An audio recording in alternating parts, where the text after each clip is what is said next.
In today's video, I'm going to teach you how to record Amazon sales in Xero. If you're managing your business finances using Xero and you sell products through Amazon, these steps will help you accurately input your sales information. This will ensure your financial records are up to date and reflect your sales activity. First, you'll want to navigate to Xero. Open your web browser and head over to the Xero website. Once you're logged in, you'll find yourself on the dashboard where all your accounting activities are accessible. This is your control center, and from here, you can carry out various accounting tasks.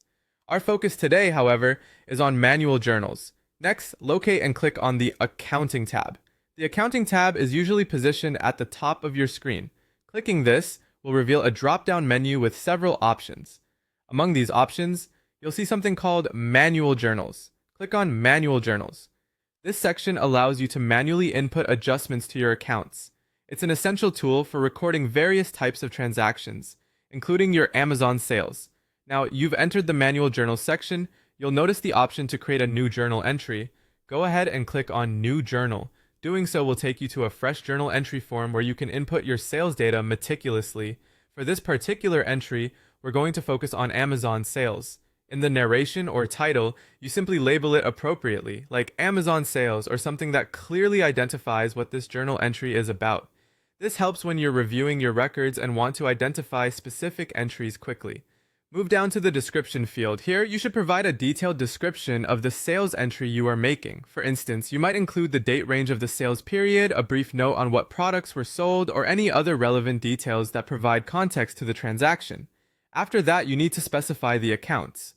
In Xero, you need to accurately select which accounts are affected by this sales entry. This step ensures that the financial impact of the sales is accurately reflected in your financial statements. Once the accounts are designated, enter the sales data details in USD if applicable. The currency is vital, especially if your Amazon transactions are in USD. Ensure you're entering the correct amount as this impacts your financial records. Finally, review all the information you've entered. Check for any errors or necessary corrections. When everything looks good, go ahead and click on Post. By clicking Post, Xero will record your journal entry, and your Amazon sales are officially documented in your accounting system. And there you have it. Your Amazon sales are now recorded in Xero. By following these steps, you ensure that your financial records remain accurate and up to date, giving you a clearer picture of your business performance. Thanks for watching, and make sure to subscribe for more easy to follow tutorials.